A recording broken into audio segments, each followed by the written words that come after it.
वंदे मातरम। सबको प्रणाम। और बहुत बहुत धन्यवाद कि आपने इस विषय को चुना।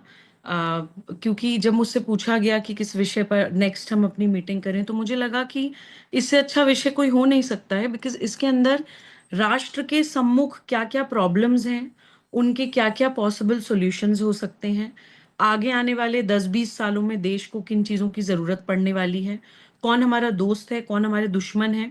ऐसे बहुत सारे फ्रीक्वेंटली आस्क्ड क्वेश्चंस जो अधिकतर युवा के मन में चलते हैं, ये युवा हमसे पूछते हैं, ऐसे बहुत सारे सवालों के जवाब हमें इस सेशन के बाद मिलने वाले हैं। और मैं पूरी जिम्मेदारी के साथ एक बात और कहना चाहती हूँ कि जो मेरा परिचय दिया गया, राष्ट्र जागरण अभियान जिस पर मैं काम कर रही हूँ, उसके अंतर्गत भारत के तकरीबन 20 से ज्यादा प्रदेशों में हम प्रवास कर चुके हैं। तो जो बात आपके साथ आज साझा की जाएगी वो कोई थ्योरेटिकल या कोई बुकिश नॉलेज नहीं है।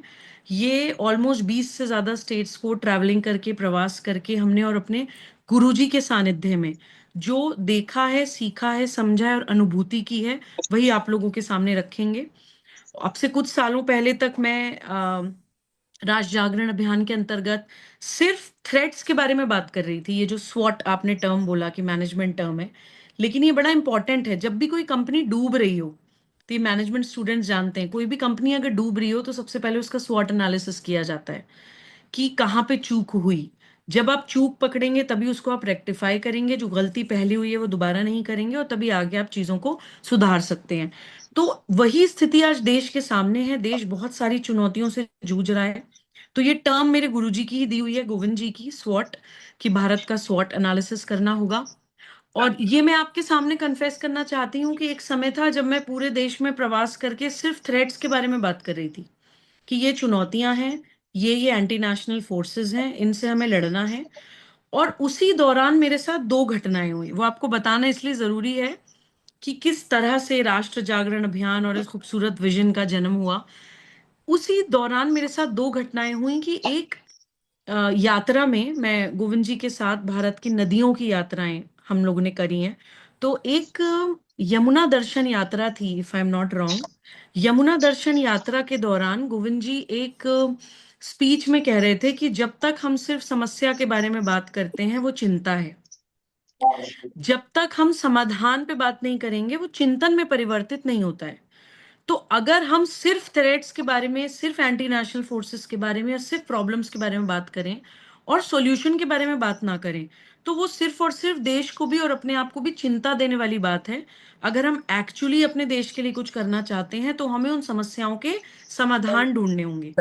हमें चिंता नहीं करनी है, हमें चिंतन करना है। We have to find solutions that our nation is facing. इसी दौरान मैंने पंडित दीनदयाल उपाध्याय जी की एक किताब पढ़ी, राष्ट्र की अवधारणा।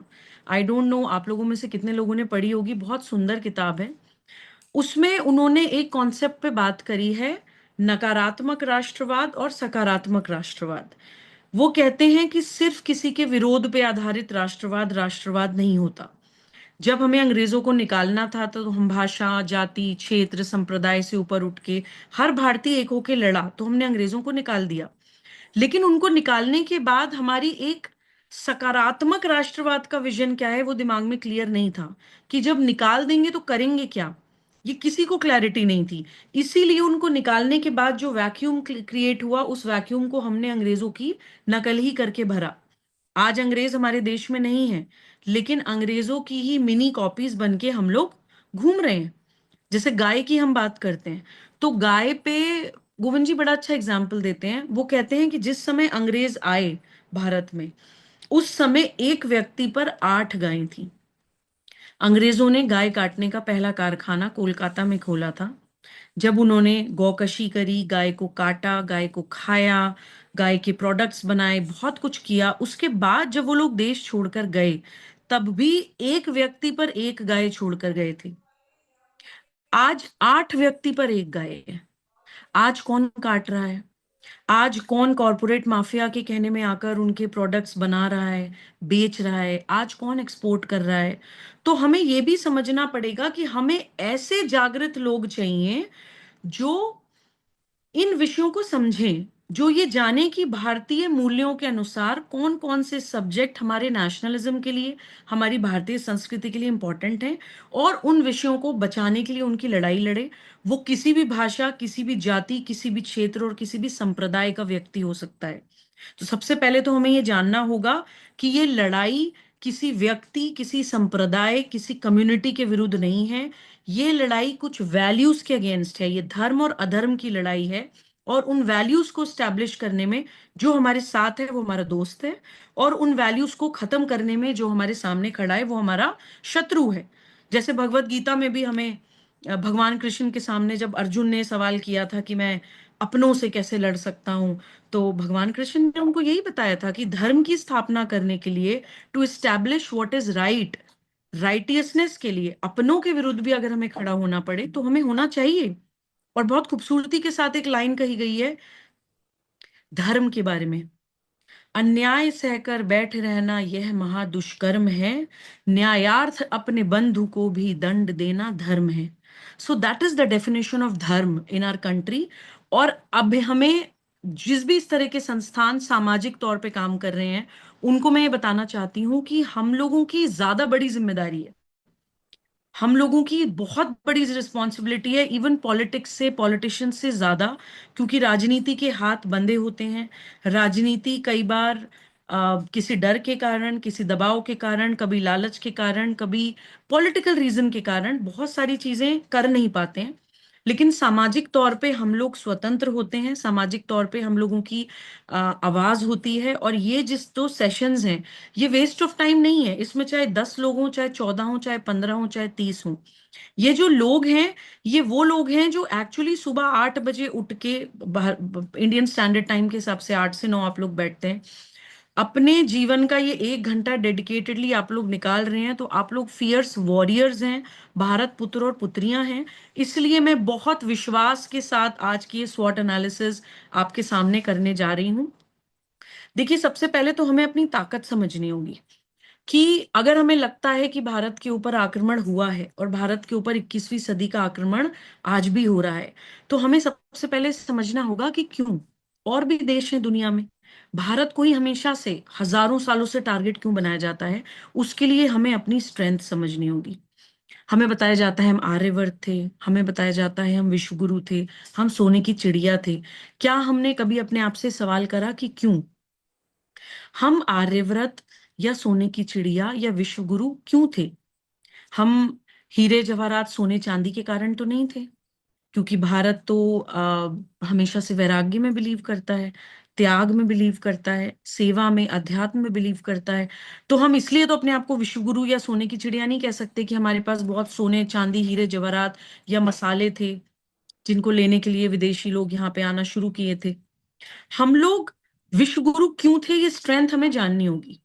देखिए, आप ग्लोब लीजिए, जो एक नक्शा होता है ना पूरी दुनिया का, आप ग्लोब लीजिए। ग्लोब में आप भारत की प्लेसमेंट देखिए।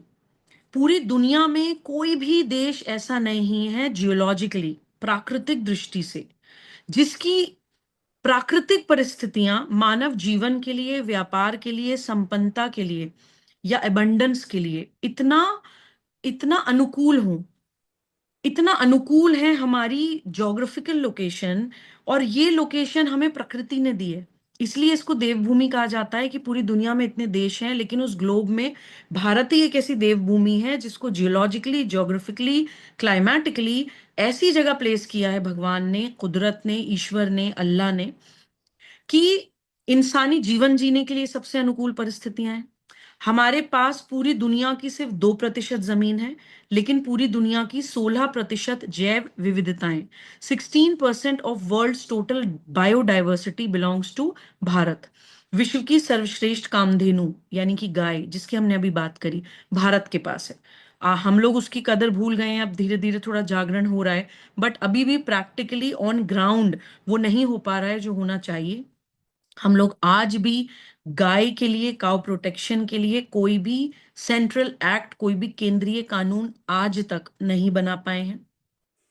विदेशी लोग, फॉरेन कंट्रीज A2 मिल्क और इन सब चीजों की अहमियत समझ के उस पर बड़ी बड़ी इंडस्ट्रीज सेटअप कर रहे हैं, लेकिन हम लोग कहीं ना कहीं आज भी अपनी उस ताकत को भूले हुए हैं। विश्व की सर्वश्रेष्ठ नदियां भारत के पास हैं। गंगा जी को तो हम अगर उस पर रिसर्च करें, उसको properly, we can establish Ganga ji as a wonder of the world. आप पता नहीं कितने हजारों हजारों किलोमीटर जो है आयुर्वेदिक जड़ी बूटियों वाले जंगल से होते हुए वो गंगा जल आता है।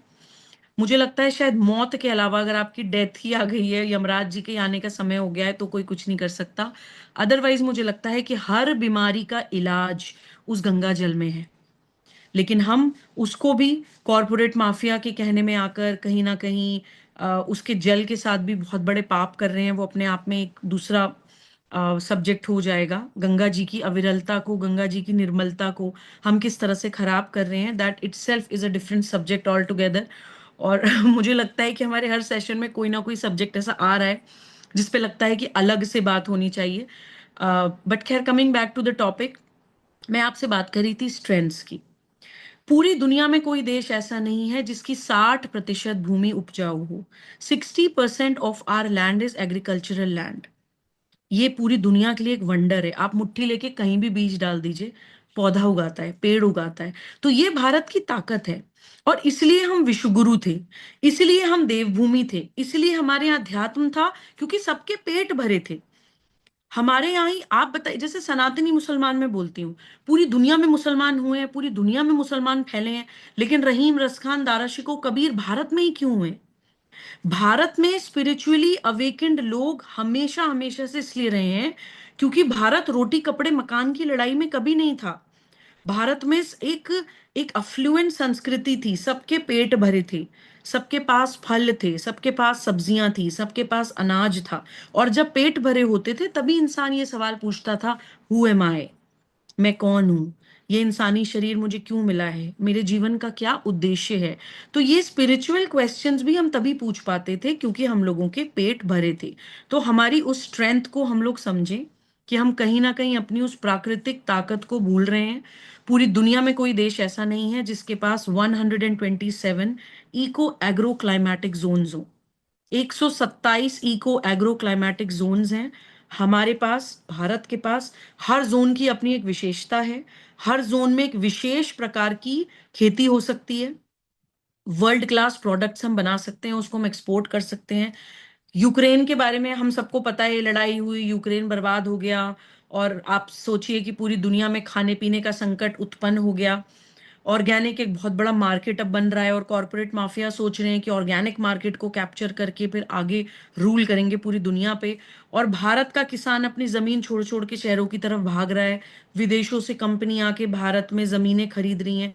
जितने भी अमीर लोग हैं, जितने भी फ्यूचर ओरिएंटेड लोग हैं, जितना भी एलीट कॉरपोरेट माफिया है, वो अब फार्मलैंड्स खरीद रहे हैं। उन्होंने बहुत बिल्डिंग्स बना ली। Now they are buying farmlands. और हम लोग अपनी जमीनें बेच बेच कर बिल्डिंग्स खरीद रहे हैं, क्योंकि हम लोगों को भेजा जाता है पहाड़ों पे। आप देखिए, पहाड़ों पे इतने पलायन हो रहे हैं क्योंकि वहां पे सारा कॉरपोरेट माफिया अपनी टूरिज्म इंडस्ट्री सेटअप करने के लिए, पंचकर्माज एंड आयुर्वेदिक सेंटर्स खोलने के लिए वहां पे जमीनें खरीद रहे हैं। और हमारे पहाड़ी लोगों को जमीनें बेच बेच कर, ये कि पहाड़ों में क्या रखा है, यहाँ आपको क्या मिलेगा, यहाँ तो 2 टाइम की रोटी नहीं है, उनको ये सब कह कह के भड़का के पहाड़ों से भेजा जा रहा है। हम लोग जोशीमठ से आगे एक गांव है, हाट गांव शायद उसका नाम है। हम लोग हाट गांव गए थे, वहां पे हमें पता चला कि एक प्रोजेक्ट आया। उस प्रोजेक्ट में गांव वालों को, कुछ लोगों को बहला फुसला के भेज दिया गया, कुछ को पैसा दे के भेज दिया गया। कुछ लोग अड़े रहे जो आज भी लड़ रहे हैं, उन्होंने कोर्ट से स्टे लिया है। तो कुछ जगह पर वो कंस्ट्रक्शन रुक गया है। और वहां पर शंकराचार्य जी द्वारा स्थापित लक्ष्मी नारायण मंदिर आज भी है। उस मंदिर की एक एक ईंट शंकराचार्य जी ने स्वयं पढ़ के, वेदों के मंत्रों से चार्ज करके उस मंदिर की एक एक ईंट लगाई है। हम लोग ये लड़ाई भी लड़ रहे हैं कि उस मंदिर को जो भारत का संस्कृति मंत्रालय है वो गोद ले। क्योंकि कुछ लोगों ने लड़ाई लड़के उस मंदिर को या थोड़े से एरिया को में कंस्ट्रक्शन तो बचा लिया है, लेकिन उस मंदिर से जस्ट ऊपर एक पहाड़ी पे कंस्ट्रक्शन अभी भी चल रहा है, जहां से मलबा, मिट्टी, गारा पहाड़ से स्लाइड होके मंदिर के आसपास गिरता है। वहां पे एक बहुत प्राचीन शिव मंदिर था, उसको तो वो लेके खाई में गिरी गया है मलबा। अगर उसको नहीं रोका गया तो बहुत जल्दी वो जो लक्ष्मी नारायण मंदिर है वो भी खत्म हो जाएगा।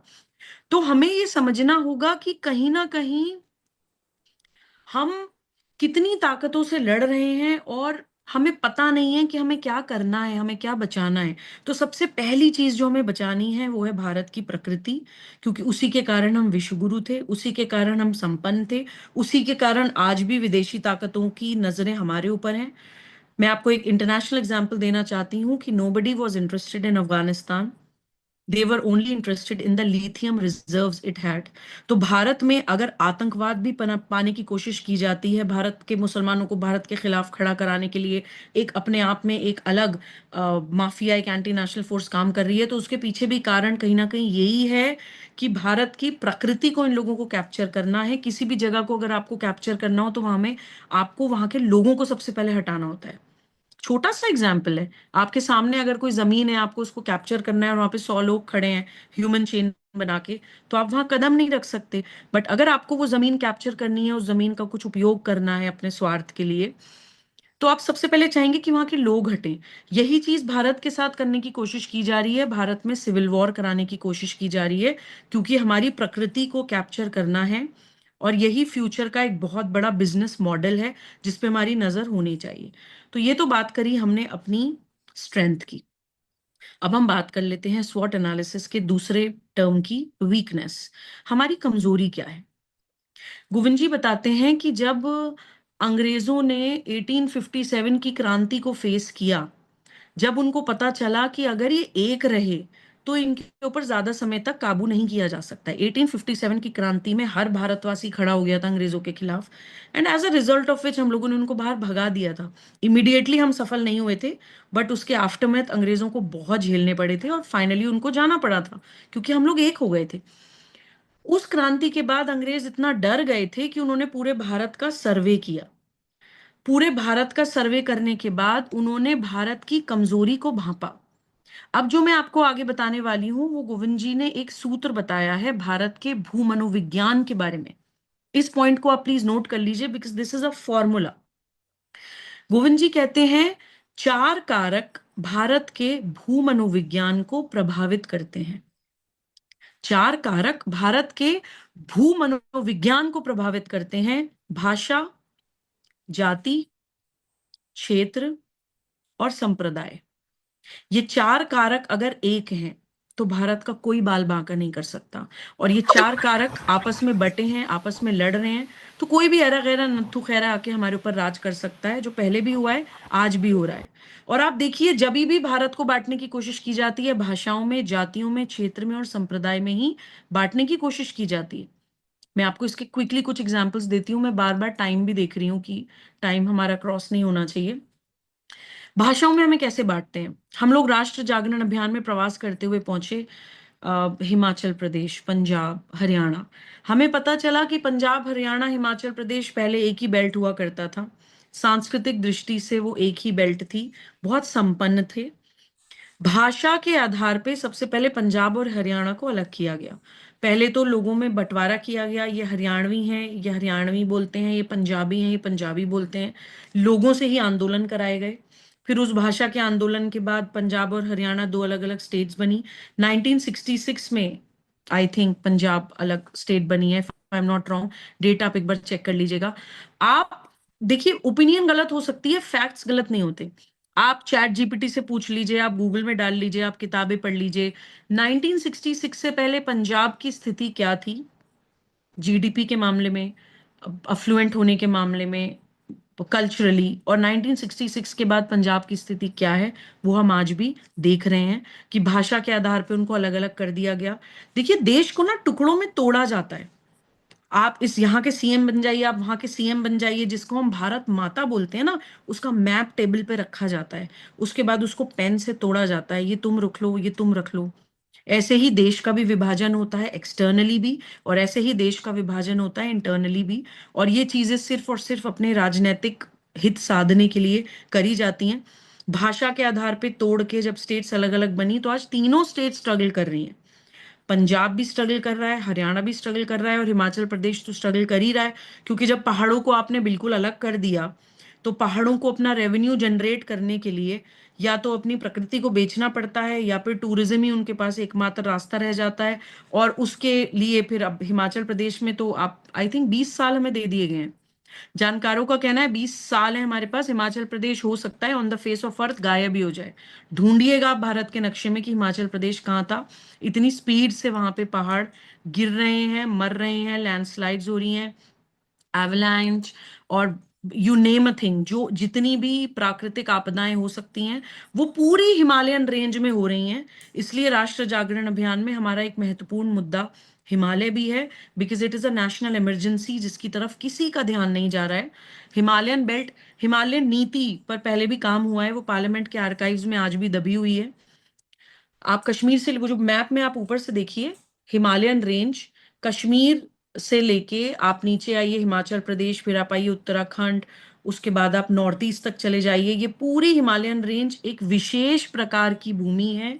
वहां के लिए स्पेशल पॉलिसीज बननी चाहिए, वहां के लिए रेवेन्यू जनरेशन के लिए अलग से कायदे कानून पॉलिसी बननी चाहिए, सरकार का ध्यान होना चाहिए।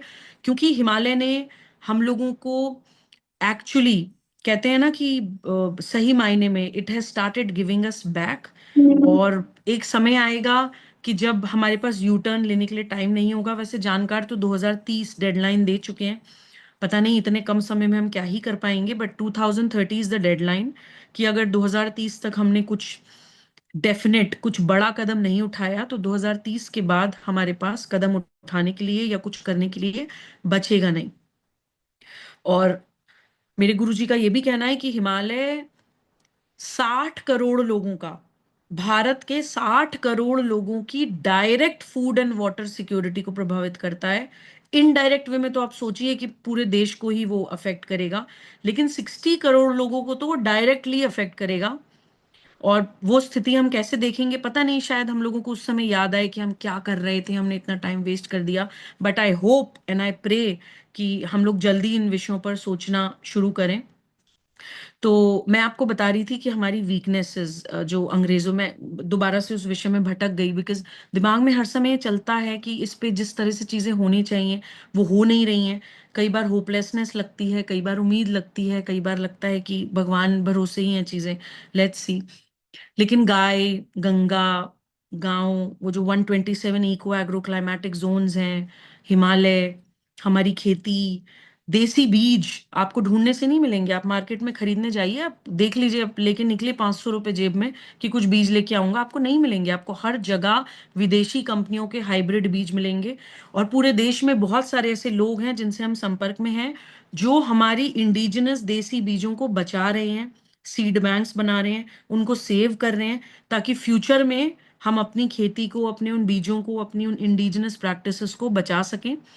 तो ये कुछ ऐसे इमरजेंसी वाले सब्जेक्ट्स हैं जिनकी तरफ हमारा ध्यान नहीं जा रहा है, but we were talking about actually weakness. तो अंग्रेजों ने जब भारत का प्रवास किया और उन्हें पता चला कि ये 4 कारक, भाषा, जाति, क्षेत्र, संप्रदाय, भारत के भू मनोविज्ञान को प्रभावित करते हैं, तो उन्होंने उसी तरह से डिवाइड एंड रूल की पॉलिसीज बनानी शुरू करी, जो आज तक चल रही हैं। भाषा के आधार पर हमें कैसे भड़काया जाता है, मैंने आपको एक एग्जाम्पल दिया। दूसरा, आप कभी महाराष्ट्र में देख लीजिए, महाराष्ट्र में आए दिन होता है कि आप मराठी बोलने वाले और हिंदी बोलने वालों के बीच में डिवीजन क्रिएट किया जाता है। अभी बंगाल में फॉर्चुनेटली बीजेपी जीत गई है, जिसके लिए जनरली मैं इलेक्शंस में बहुत ज्यादा डायरेक्टली इंटरेस्टेड होती नहीं हूँ, बट बंगाल जीतने में मुझे बहुत जेन्युइन खुशी है। क्योंकि बंगाल प्रवास में हमने देखा है किस तरह से बॉर्डर इन्फिल्ट्रेशन होते हैं, किस तरह से वहां पे फर्जी वोटर आईडी कार्ड्स बना के लोग अवैध घुसपैठिए रहते हैं, किस तरह से वहां पे क्राइम्स होते हैं। कालीघाट मंदिर हम लोग गए थे, वो एकदम जर्जर अवस्था में था, वो कालीघाट मंदिर जिसके नाम पे कोलकाता शहर का नाम है। और हज हाउस बहुत ही आलीशान बने हुए थे, जो हज हाउस की कोई रिलीजियस रेलेवेंस भी नहीं है। हज हाउस सिर्फ हाजियों के लिए, जो हज करने जा रहे हो, ट्रैवलर्स के लिए एक रेस्टिंग प्लेस होता है, जैसे एक सराय कि हाँ कुछ समय के लिए आराम कर लिया। तो वो हज हाउस महलों की तरह बने हुए थे, कालीघाट मंदिर का बुरा हाल था। फिर महिलाओं के प्रति अपराध, बहुत सारी चीजें वहां हो रही थी, तो फॉर्चुनेटली वहां सरकार बन गई है। बट और वहां सरकार बननी इसलिए भी जरूरी थी, आपको पता है, ग्रेटर बांग्ला करके एक भारत को तोड़ने की कॉन्स्पिरेसी चल रही है। क्योंकि उस एरिया पे जिस समय पाकिस्तान बना था, उस समय से ही उस जगहों पे एंटी नेशनल फोर्सेस की नजरें हैं। तो बंगाल को भारत से पूरी तरह से काटने की पूरी पूरी तैयारी हो चुकी थी। तो आई एम रियली ग्लैड कि हम उसको एड्रेस करने में सफल हुए हैं। एंड आई होप कि बीजेपी इस सब्जेक्ट को बहुत सीरियसली ले, और जो वहाँ पे लीडर्स रहे, जो वहाँ इंपॉर्टेंट पोजीशंस पे लोग रहे, वो अपने लोग होने चाहिए, अपने विचार के लोग होने चाहिए। इम्पोर्टेड या आयातित नेताओं को वहाँ पे हम उपयोग ना करें, क्योंकि वो हमारी बहुत ज़्यादा मदद नहीं करने वाले हैं। तो बाकी let's see, we are just keeping the fingers crossed. और मैं आपको एग्जांपल दे रही हूँ कि भाषा के आधार पे भारत को कैसे तोड़ा जाता है। नॉर्थ साउथ डिवीजन भी लैंग्वेज के आधार पे क्रिएट करने की कोशिश की जाती है। साउथ की बहुत सारी स्टेट्स को भारत से तोड़ने के लिए एक प्लानिंग चल रही है, एक अंतर्राष्ट्रीय साजिश चल रही है। और जातियों के आधार पर हम कैसे बंटते हैं, कैसे तोड़े जाते हैं, ये हम सबको पता है। और एक ग्लेरिंग एग्जाम्पल मैं हमेशा से देती हूँ उत्तर प्रदेश का, हाथरस का। मैं उत्तर प्रदेश की बेटी हूँ, मैं मेरठ में पैदा हुई हूँ, मेरी शिक्षा दीक्षा सब उत्तर प्रदेश में हुई है। और 2005 से मैं दिल्ली रह रही हूँ। तो यूपी में एक बड़ा मशहूर प्रकरण हुआ था, हाथरस केस। उसमें एक दलित बच्ची को एक ठाकुर लड़के से प्यार हो गया था। और जब लड़की के माता पिता को पता चला था, तो लड़की के माता पिता ने उस लड़के को SC ST एक्ट में जेल भेज दिया था। 6 महीने बाद जब वो लड़का जेल से बाहर आया, तो लड़की से मिल रहा था, लड़की के भाई ने फिर देख लिया। लड़की के भाई ने लड़के को भी पीटा और लड़की को भी मारा, और अनफॉर्चुनेटली लड़की के बैक स्पाइन में ज्यादा चोट लग गई और वो लड़की मर गई। जब वो लड़की मर गई, ये मैं आपको जातियों का उदाहरण दे रही हूँ कि कैसे बांटा जाता है, क्योंकि हाथरस केस बहुत फेमस हुआ था। पूरे देश में आग लगाने की स्थिति हो गई थी हाथरस प्रकरण में। जब वो लड़की मर गई और ये खबर फैली, तो एंटी नेशनल फोर्सेस को लगा कि वाह, ये तो योगी आदित्यनाथ जी को फंसाने का एक बहुत अच्छा मौका मिला है, क्योंकि उनको ठाकुर जाति का वो लोग मानते हैं। जबकि मैं हमेशा से कहती हूँ कि योगी की कोई जाति नहीं होती। जो अपना पिंडदान करके योगी बन गया, वो किसी जाति को बिलोंग नहीं करता है। बट ये नैरेटिव बनाने के लिए उत्तर प्रदेश में केरल से मुस्लिम लीग के कार्यकर्ता आ गए, विदेशों से फंडिंग हो गई, हाथरस नाम से वेबसाइट बन गई। सारे एंटी नेशनल्स मुझे उस समय उत्तर प्रदेश में दिखाई गए। उस समय मैं खुद उस लड़की के घर गई थी, उस उन लड़कों के भी घर गई थी जिनको इसमें फंसाया गया था। ये नैरेटिव बनाया गया कि ठाकुर लड़के ने दलित लड़की का रेप कर दिया। और उसमें सिर्फ उस लड़की के बॉयफ्रेंड को नहीं फंसाया गया, बल्कि और आपसी रंजिश के तहत 3 अन्य लड़कों को भी फंसाया गया, 4 ठाकुर लड़के।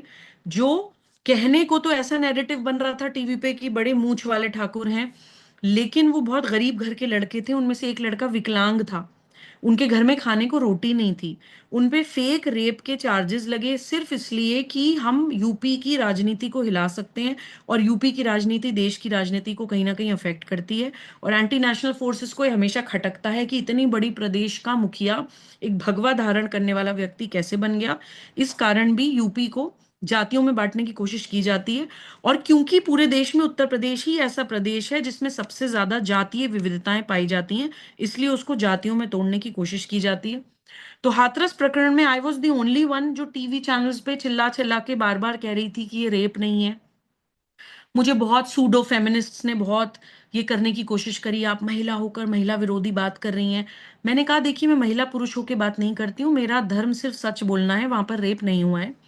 और आप यकीन मानिएगा, वो लड़के जेल में सड़े, नैरेटिव बने, योगी जी को घिरने की कोशिश हुई, देश को भड़काने की कोशिश हुई।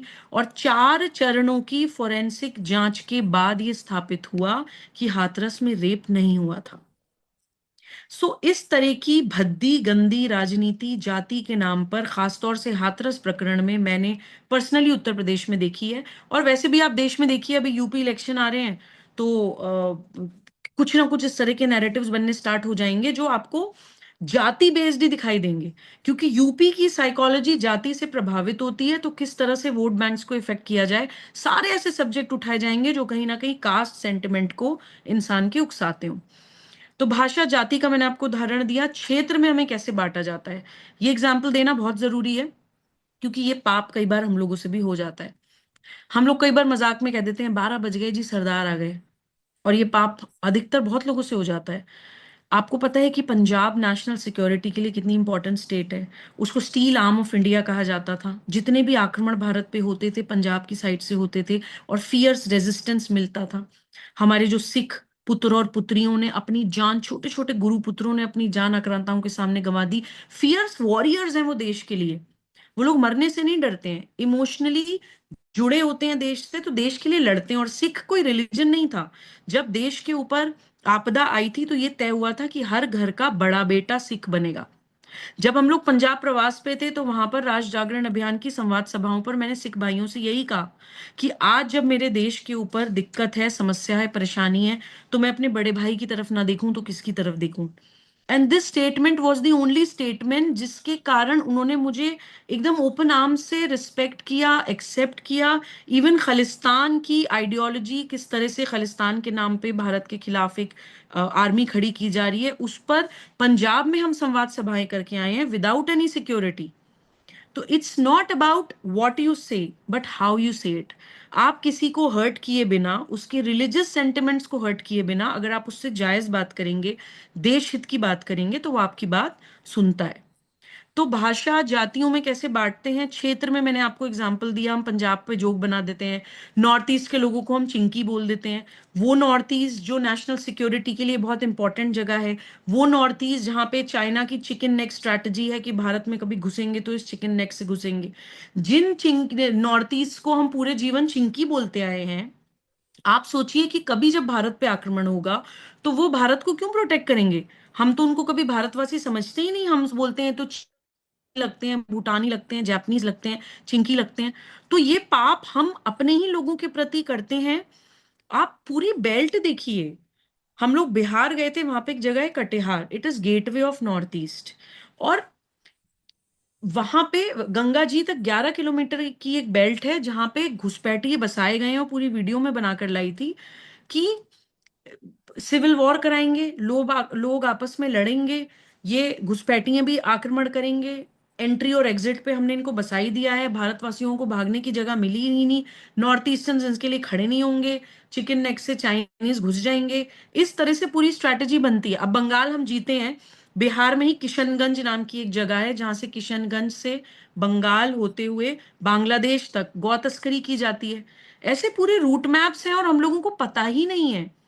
तो हम क्षेत्र के नाम पे भी प्लीज हर स्टेट को अपना माने, और ये ना सोचें कि अगर बंगाल जल रहा है और हम दिल्ली में बैठे हैं तो हम सुरक्षित हैं। अपने देश की कोई भी प्रदेश अगर जल रहा है तो वो कहीं ना कहीं हमारे ऊपर ही डायरेक्ट थ्रेट है। और जब हम कहते हैं भारत माता, तो हमारे कंट्री के सारे स्टेट्स हमारे भारत माता के शरीर के अंग हैं। तो हम क्षेत्र के नाम पे आपस में प्लीज ना बटें। नॉर्थ ईस्टर्न्स को चिंकी ना बोलें, सरदारों के ऊपर 12 बजे वाले जोक्स ना बनाएं, ये तो यूपी के भैये हैं, वो देखो जी बिहारी आ गया। ऐसे ऐसे ह्यूमिलिएटिंग वर्ड्स अपने प्रदेशवासियों के प्रति ना करें, अपने देश के किसी भी प्रदेशवासी के प्रति ना करें, क्योंकि उससे भारत टूटता है और एक वन आइडेंटिटी की तरह नहीं रहता। अब मैंने आपको स्ट्रेंथ्स और वीकनेसेस बता दी हैं। अपॉर्चुनिटीज पे मुझे लगता है ज्यादा बात करने की जरूरत नहीं है, क्योंकि हमारी स्ट्रेंथ ही हमारी अपॉर्चुनिटी है। फ्यूचर मार्केट खाने पीने का है। आगे आने वाली जंग खाने के ऊपर होगी, पानी के ऊपर होगी, किसके पास साफ सांस लेने के लिए हवा है उसके ऊपर होगी, दो रोटी के ऊपर होगी, अनएडल्टरेटेड फूड के ऊपर होगी। तो अगर हम अपनी एग्रेरियन इकोनॉमी स्टैब्लिश कर लेते हैं, अपनी जमीन, अपने बीज, अपनी खेती, अपनी गाय, अपनी नदियां, अपने जंगल, अपने पहाड़ बचा लेते हैं, तो फ्यूचर में हमें विश्वगुरु होने से कोई नहीं रोक सकता। क्योंकि आगे आने वाली लड़ाई वही होने वाली है। एक बार मैं एक चैनल पर बैठी थी, एक साइंटिस्ट आए थे, उनसे किसी ने पूछा था कि अगले 20 साल बाद आप देश की क्या स्थिति देखते हैं। तो उन्होंने कहा जिनके पास जमीन होगी वो खाना खा रहे होंगे, और जिनके पास बड़ी बड़ी बिल्डिंग्स होंगी वो जहर खा रहे होंगे। और इसका छोटा सा एग्जाम्पल हम आज भी देख रहे हैं। हम कितने भी पैसे खर्च कर दें, हमें अनएडल्टरेटेड फूड नहीं मिल रहा है, because we are not growing our food. Market में हमें दूध भी नकली है, पनीर भी नकली है। आप देखिए लौकी इतनी बड़ी, शिमला मिर्च इतनी बड़ी, सब इंजेक्शन लगी सब्जियां हैं। तो हमारी फ्यूचर की अपॉर्चुनिटी, अवसर भारत के सामने यही है कि हम एग्रीकल्चरली, जियोलॉजिकली, प्राकृतिक तौर पे बहुत संपन्न देश हैं। जब हम छोटे थे तो हमें बताया जाता था कि भारत एक कृषि प्रधान देश है। आज हम उस पहली लाइन को ही भारत के निबंध की भूल गए हैं। हम सिर्फ उस पहली लाइन को याद कर लें, उसको बचा लें, तो फ्यूचर में हमारे पास अपॉर्चुनिटीज ही अपॉर्चुनिटीज हैं। और उसमें पैसा भी है। मैं ये नहीं कह रही हूं कि आप सब कुछ त्याग करके बस किसान बन के आप कुछ मत पाइए और सिर्फ जमीन कोड़ते रहिए। आप अगर जमीन भी खोदेंगे, आप पसीना बहाएंगे, अपनी जमीन को बचाएंगे, अपनी प्रकृति को बचाएंगे, तो उसमें आपको कितना पैसा है फ्यूचर में, आप इमेजिन भी नहीं कर सकते हैं। This is the opportunity that we have. Now we are just left with threats. इस पे मैं बहुत डिटेल्स में बात नहीं करूंगी, मैं आपको सिर्फ थ्रेट्स के नाम बताती हूँ, और सब लोग यहाँ पे समझदार हैं, तजुर्बेकार हैं, तो मुझे लगता है कि समझ जाएंगे, बिकॉज 8:47 अभी हो रहे हैं। मुझे एक बार आप थोड़ा आइडिया दे दीजिए कि थ्रेड्स कवर करने के लिए मेरे पास कितना टाइम है, क्योंकि हमें क्वेश्चन एंड आंसर्स भी लेने हैं, and then we'll have to wrap up. आप हाउ मच? 5 मिनट और ले लीजिए, उसके बाद हम क्वेश्चन कर सकते हैं। Okay, I try to cover it in 5 minutes. देखिए, जब हमने भारत का प्रवास किया तो हमने पाया कि 21वीं सदी का आक्रमण भारत पे आज भी हो रहा है। 7 anti national forces are actively working against Bharat, और जो भारत के हर प्रदेश में, इवन गांव गांव में, घर घर में घुस गई हैं। पहली एंटी नेशनल फोर्स है वामपंथी, उनकी आर्म्ड विंग्स, माओवाद, नक्सलवाद और छद्म नारीवाद, सूडो फेमिनिस्ट्स। ये वो लोग हैं जो भारत के लोगों को धीरे धीरे करके भारत से तोड़ते हैं, और सबसे ज्यादा ये लोग यूनिवर्सिटीज, कॉलेजेस, इंस्टीट्यूशंस को कैप्चर करते हैं, क्योंकि वहां पे यंग माइंड्स होते हैं जिनको इजीली मैनिपुलेट किया जा सकता है। और इजीली मैनिपुलेट करने के बाद, क्योंकि युवा इमोशनल होता है, तो उससे कुछ भी कराया जा सकता है। ये वो लोग हैं जो समानता के नाम पे, इक्वालिटी, हमें चाहिए आजादी, हमें चाहिए समानता, इस तरह से भड़का के बच्चों को सड़कों पे खड़ा करके आंदोलन कराते हैं। फिर उन आंदोलनों को इस्तेमाल करके खुद सत्ता में आ जाते हैं। और पूरे विश्व का इतिहास आप उठा के देख लीजिए, वामपंथ के इतिहास में जिस लोकतंत्र का नाम लेके ये वामपंथी बच्चों को भड़काते हैं, सत्ता में आते हैं, सत्ता में आने के बाद सबसे पहले ये उसी लोकतंत्र की धज्जियां उड़ाते हैं। वामपंथी एक बार सरकार में आने के बाद 20-20, 25-25 सालों से पहले कहीं नहीं जाते। जो लोग उनका विरोध करता है उनको लेबर कैंप्स में डाल के मार दिया जाता है। ये रिकॉर्डेड हिस्ट्री बता रही हूँ मैं आपको, ऑफ कम्युनिज्म। इसी कारण पूरी दुनिया से ऑलमोस्ट खत्म हो गया है। आज हम लोगों को दिखता है कि पॉलिटिकली तो खत्म हो गया है, हम लोग खुश होते हैं कि भारत में पॉलिटिकली वामपंथ अब नहीं दिख रहा है, खत्म हो रहा है। लेकिन हम ये नहीं समझ रहे हैं कि सिर्फ पॉलिटिकली खत्म हुआ है, बच्चों के, युवाओं के दिमाग में आज भी जिंदा है। किसी भी कॉलेज, किसी भी इंस्टीट्यूट, किसी भी यूनिवर्सिटी में चले जाइए, सबसे बड़ी एंटी नेशनल फोर्स आपको वामपंथ दिखेगी। हमारे अपने घर के बच्चों को हम कन्विंस नहीं कर पाते हैं धर्म और देश और राष्ट्र के प्रति मुद्दों पे, क्योंकि वामपंथी विचारधारा उनके ऊपर सवार है। तो मैं एक फॉर्मूला आपको बताती हूँ, बच्चों को भी बताती हूँ, उनको समझाने के लिए, कि उनको ये समझाया जाए कि बेटा, वामपंथियों का एजेंडा या नारा समानता होती है, उनकी नियत समानता नहीं होती। वो सिर्फ एक जाति को दूसरी जाति के खिलाफ भड़काते हैं, एक लिंग को दूसरे लिंग के खिलाफ भड़काते हैं, एक संप्रदाय को दूसरे संप्रदाय के खिलाफ भड़काते हैं। उनका मकसद सिर्फ आपको फ्रस्ट्रेट करके आपको अलग करना होता है। अगर आपको वामपंथी को पहचानना है तो एक फॉर्मूला है, जो आपको सिर्फ समस्या बताए और समाधान ना बताए, वो वामपंथी है। उसकी नियत आपको सुखी करने की नहीं है, उसकी नियत आपको चिंतित करने की, परेशान करने की, और आइसोलेट करने की, सबसे अलग करने की और सबसे लड़ाने की है। This is the simple formula जिसपे हमें काम करना चाहिए। और वामपंथी क्योंकि बहुत सूटेड बूटेड और अंग्रेजी बोलने वाले और एकेडमी मिया की फील्ड में होते हैं, तो बच्चे उनको पहचान नहीं पाते हैं। तो मुझे लगता है कि अगर हम ये सिंपल फॉर्मूला बता दें तो बच्चे बहुत समझदार होते हैं, एटलीस्ट उनको एक सिरा मिल जाएगा, और वो सवाल पूछने शुरू करेंगे कि ओके ठीक है, दिस इज द प्रॉब्लम, तो सॉल्यूशन क्या है इसका। सॉल्यूशन उनके पास कुछ है ही नहीं, और अगर है भी तो वो सॉल्यूशन बताना चाहते नहीं है। तो बच्चे खुद देखना शुरू कर देंगे। So this formula should be shared with youth, कि वामपंथियों को कैसे पहचाना जाए। दूसरी एंटी नेशनल फोर्स है अलगाववादी, कट्टरवादी और आतंकवादी संगठन। ये वो लोग हैं जो भारत के दो संप्रदायों को टारगेट कर रहे हैं। पहले उनको सेपरेटिस्ट बनाते हैं, तुम्हारी भाषा, भूषा, भोजन, भवन, भेषज, भजन, सब कुछ अलग है, पूरा लाइफस्टाइल अलग है। जिस देश में पैदा हुए हो, जिस मिट्टी में पले बड़े हो, जिस मिट्टी में मर जाओगे, दफना दिए जाओगे, उससे सब कुछ तुम्हारा अलग है। तुम्हारे कानून अलग है, तुम्हारी शिक्षा अलग है, तुम्हारा न्याय प्रणाली अलग है, पूरा एक पैरेलल सिस्टम चल रहा है। जिस देश में आप रह रहे हैं उसके साथ एक पैरेलल आपका सिस्टम चल रहा है। जब आप सेपरेटिस्ट बन जाते हैं तब सेकंड स्टेज में वो आपको कट्टरवादी बनाते हैं। उस स्टेज में आपको बताया जाता है कि जो आप सोच रहे हैं वही सही है, बाकी सब गलत है। ब्लाइंड्स लगा दिए जाते हैं, ना इधर देखिए ना उधर देखिए, बिल्कुल सीधा देखिए, इसके अलावा कोई विचार, कोई व्यू, कुछ भी एग्जिस्ट ही नहीं करता दुनिया में। इसलिए हम कहते हैं कि सनातन धर्म इस प्रॉब्लम का भी सॉल्यूशन है, बिकॉज सनातन धर्म ब्लाइंड्स नहीं लगाता है। सनातन धर्म में समंजसता है, यानी कि अपने अंदर समा लेने की क्षमता। वो हर बिलीफ को, हर विचार को, हर आइडियोलॉजी को एक्सेप्ट करता है और उसको साइंटिफिकली एक्सप्लेन भी करता है। तो ये अलगाववादी, कट्टरवादी और आतंकवादी संगठन बहुत डेंजरस हैं, क्योंकि पहले सेपरेटिस्ट बनाते हैं, फिर एक्सट्रीमिस्ट बनाते हैं, फाइनल स्टेज में टेररिस्ट बनाते हैं। एक बार यूरोप में कुछ आतंकवादी पकड़े गए, जब जांच हुई तो पता चला कि तबलीगी जमात से वो रिक्रूट हुए थे। अलकायदा के टेररिस्ट थे, रिक्रूट हुए थे तबलीगी जमात से। Al Qaeda is a terrorist organisation. Tablighi Jamaat Bharat में अभी टेररिस्ट ऑर्गेनाइजेशन घोषित नहीं है।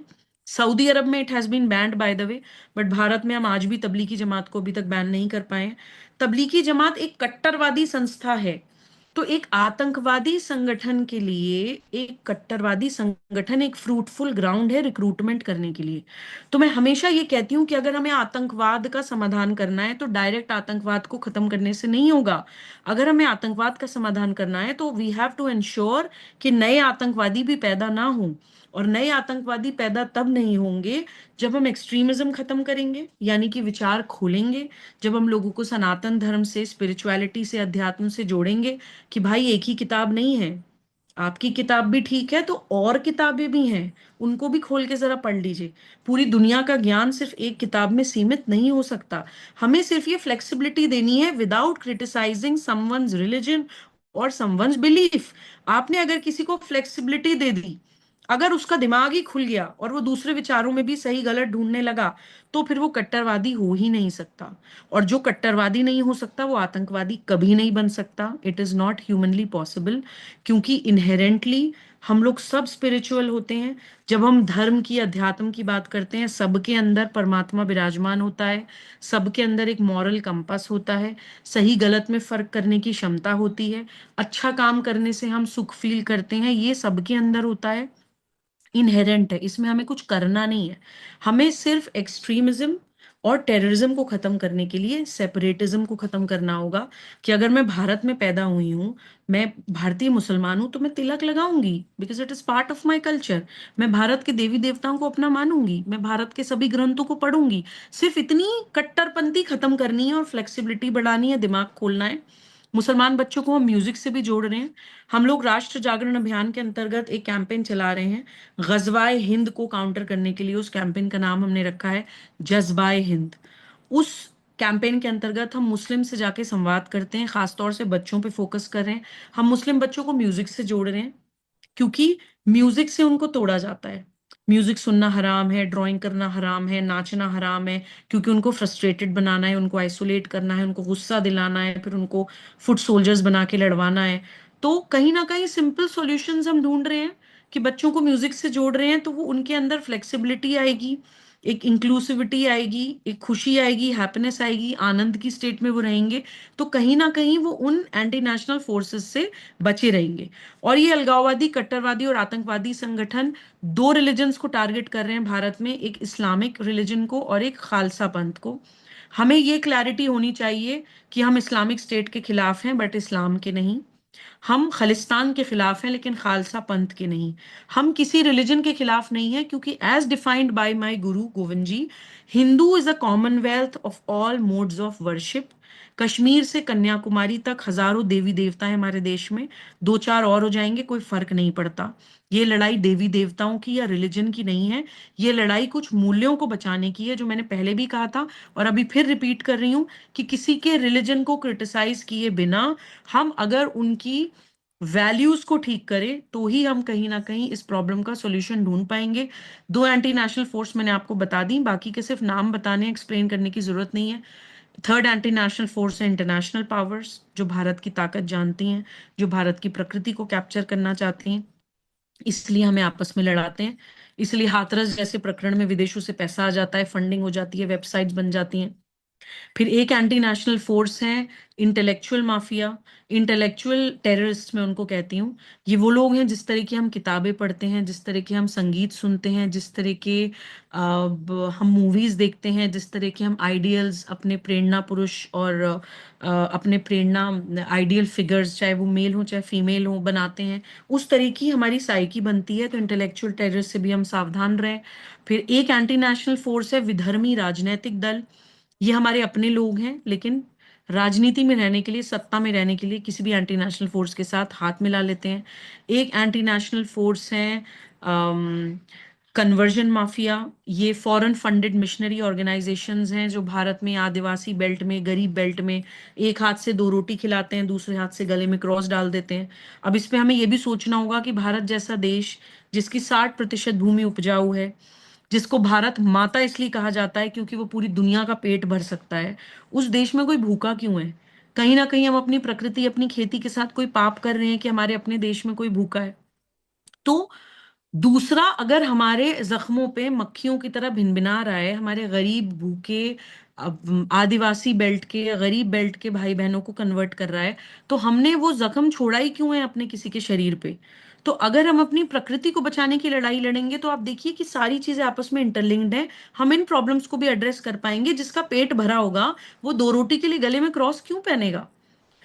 Last but not the least, anti national force जिससे हमें लड़ना है, जो सबसे खतरनाक है, हमारे घर घर में घुस गई है, वो है कॉरपोरेट माफिया, बाजारवाद, consumerism. Everything zeroes down to money. सब कुछ बिकता है, बीमारियां बिकती हैं, बीमारियां इजाद होती हैं। फार्मास्यूटिकल इंडस्ट्रीज हैं जो बीमारियां बनाते हैं, बेचते हैं। यही लोग हमें आयुर्वेद से दूर करते हैं, यही लोग हमें नेचुरोपैथी से दूर करते हैं। ये इन लोगों का सबसे बड़ा दुश्मन भारत है, क्योंकि भारत बड़ी बड़ी बीमारियों के इलाज अपनी मिट्टी में, अपने आयुर्वेद में, नेचुरोपैथी में ढूंढ लेता है। इसलिए ये लोग हमेशा, आपको पता है मैं इजराइल गई थी पिछले साल जनवरी में, वहां मुझे पता चला कि एक अमेरिकन कंपनी के पेरोल पर एक बंदा अश्वगंधा के खिलाफ रिसर्च कर रहा है। आप सोचिए कि कितना लॉन्ग टर्म ये लोग सोचते हैं। The person was doing proper research against ashwagandha on payroll of an American company. तो इस तरह से ये लोग इतना लॉन्ग टर्म सोचते हैं। कभी एक समय आएगा बोलेंगे जी अश्वगंधा खराब है जी, उसको बैन कर दो। फिर उसको उसी से कुछ एक्सट्रैक्ट करके कुछ दवाइयां बना के मार्केट में लॉन्च कर देंगे, फिर हम उसको खरीदते फिरेंगे। तो this is how the corporate mafia, consumerism, marketism work. ये वो लोग हैं जिनको जब मार्केट में रिफाइंड लॉन्च करना था तो इन्होंने देसी घी के खिलाफ पेड कैंपेन्स करी। देसी घी से हार्ट अटैक होता है। आज इतने सालों के बाद डॉक्टर्स कह रहे हैं जी देसी घी खाइए। ये वो लोग हैं जिन्होंने केमिकल बना लिया, इनको केमिकल बेचना था, तो इन्होंने हम सब में बोल दिया कि जी गेहूं खाओ, जी गेहूं खाओ, गेहूं की रोटी, गेहूं की रोटी के एड्स। पूरा भारत गेहूं खाने लगा। गेहूं हमारी स्टेपल डाइट थी नहीं कभी। एक बार मुझे किसान भाई ने बताया कि गेहूं की फसल सिर्फ तब हो सकती है जब उसमें कई राउंड्स ऑफ केमिकल डाला जाए। भारत हमेशा से मोटे अनाज का देश था, बट अब हम गेहूं खा रहे हैं। सब लोग thyroid, PCOD, sugar, heart diseases, ना जाने किन किन बीमारियों से ग्रसित हैं। तो ये कॉरपोरेट माफिया से भी हम लोग सतर्क रहें।